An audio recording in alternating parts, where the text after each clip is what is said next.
All right, so are you ready for a deep dive? Always. Okay, good. Because today we are tackling this idea of creative expression Okay. versus the internet. Oh, interesting. Yeah. So have you ever felt like all this sharing and connecting online, Mm-hmm. while great in so many ways, Yeah. might also be kind of messing with our ability to make truly groundbreaking art? It's a question that seems to be popping up more and more these days. And to Right. really dig into it, we are looking at this blog post by Indian filmmaker Pawan Kumar. Okay. This was back in 2011. Okay. And he was already kind of grappling with this idea of, Yeah. how does the internet, for all of its wonders, Mhm. affects the Yeah. heart of the creative process? Interesting. So Oh. Kumar, he's not just some random guy. Right. Like he's got, He knows what he's talking about. yeah, over a decade into filmmaking at that point. Right. So he's got some, thought-provoking insights. Yeah. And he drops this idea Okay. right at the start. Suppression fuels art. Interesting. Now, that might seem a little counterintuitive at first, right? It does go against what we normally think about. Really? Creativity, we think about explosion of feeling, letting it all out. Right. But Kumar's suggesting Yeah. that there's immense power in holding back, Oh, letting those emotions simmer and transform interesting. before they're released into the world. Okay. I like that. Yeah. So he even uses the word disturbance. Mm-hmm. Almost like something has to knock you off balance emotionally. Mm. And it's that internal wrestling match that then births something profound. Interesting. It's not about glorifying suffering for artists or anything like that. Right. It's just recognizing that often that creative friction comes from a place of deep feeling and introspection. Deep feeling and introspection. And it makes you wonder, does hitting post, Yeah. the second inspiration, strikes us? Right. Does that rob us of that deeper process? It's a good question. Like, think about Beethoven, right? Mm-hmm. Composing these masterpieces in isolation. Right. His internal world so richly expressed through his music. Right. Or Emily Dickinson.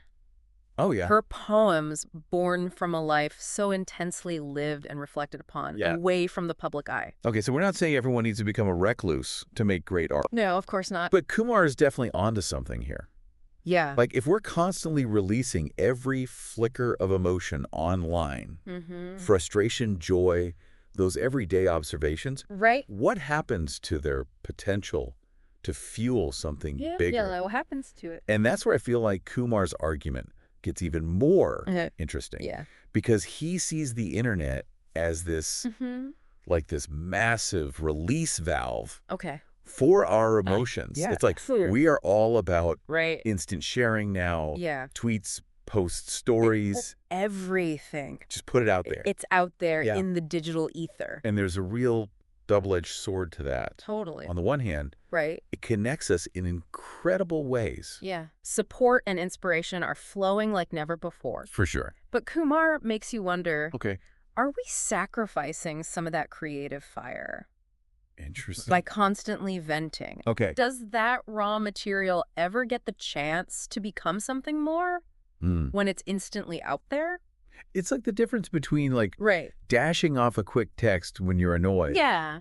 And like sitting down to write a letter. Exactly. You know what I mean? Yes. Like that letter's going to have more weight, more depth. Way more. Because you've let it like marinate a bit. You've sat with it. Yeah. And in a world that's flooded with information, like our brains are practically wired for that instant gratification. Totally. But Kumar's challenging us to maybe resist that urge. Okay. At least sometimes. Okay. Embrace that creative friction. I like that. That space between the feeling and the sharing, and see what might emerge from that. That's cool. So where does that leave all the incredible art being made today? Kumar calls this like the classic conundrum. Yeah.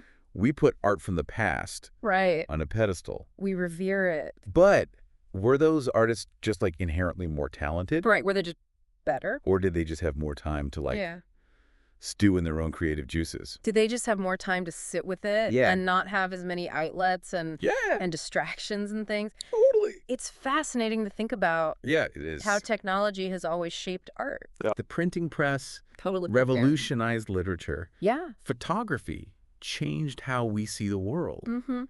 Each wave brings these new possibilities, Right. these new challenges. It's so true. You know, it's funny you mentioned that because I used to think Van Gogh was just like blobs of paint. Right. Until I actually stood in front of Starry Night. Right. You know? Sure. And seeing it in person, the texture, the movement. Yeah. Like it was a completely different experience. Completely different than just seeing a reproduction. Yeah, a reproduction of it. And the internet is just the latest way. That's true. Right. Yeah. Instant sharing, global connection. Yeah. It's bound to influence how art is made and how we experience it. Totally. And Kumar himself talks about this internal struggle. He even uses his own writing process as an example. Okay. And he's saying that he feels that pull to just blog about his feelings. Interesting. That pull of instant gratification versus letting those feelings potentially evolve into a film script. And what would that look like if you'd taken the longer path? Right. That's so interesting. It is interesting. That's such a great example of this internal battle Totally. that I think a lot of artists are facing today. It's like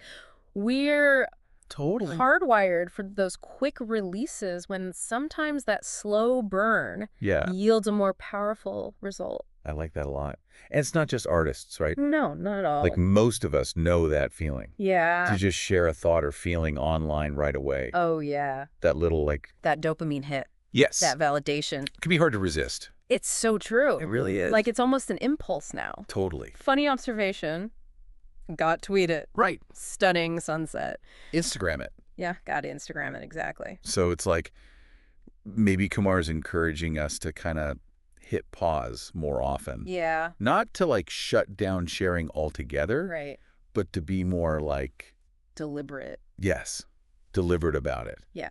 Okay, so as we kind of like wrap up our deep dive here today. Okay. Are we doomed? Uh-oh. Is this the future? That's the question, isn't it? Shallow art forever because of the internet. Because of the internet. Yeah. I don't know if I think Kumar would probably say it's about finding that balance. Like we have these incredible tools. We do. For connection and expression. For sure. But they come with like a responsibility. Right. You know, to use them thoughtfully. Right. Like anything powerful. Fire can warm you or burn you. Exactly. I love that. Right. So it's not about like demonizing the internet. No. But just being more aware of its potential impact on our creative process. Being mindful of it. Yes.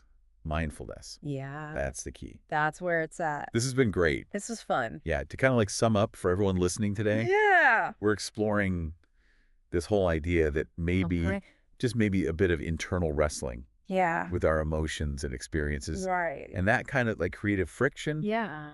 It can lead to more profound art. Yeah. And that while the internet is amazing for connecting and sharing, it also presents that temptation for instant gratification. Yes. That might be worth resisting at least some of the time. At least some of the time. Yeah. Be intentional. Be intentional of it. And on that note, what if Kumar had taken his own advice? Oh, interesting. What if instead of blogging about this, he had sat with it for years. Wow. Turned this very struggle into a film. Oh my gosh. Would it have been his masterpiece? That is a question for the ages, man. Something to think about. Something to think about for all of us. Yeah. As we're navigating this crazy world of constant connection and creative possibility. Absolutely. This was awesome. Thanks for diving into this with me today. Always a pleasure.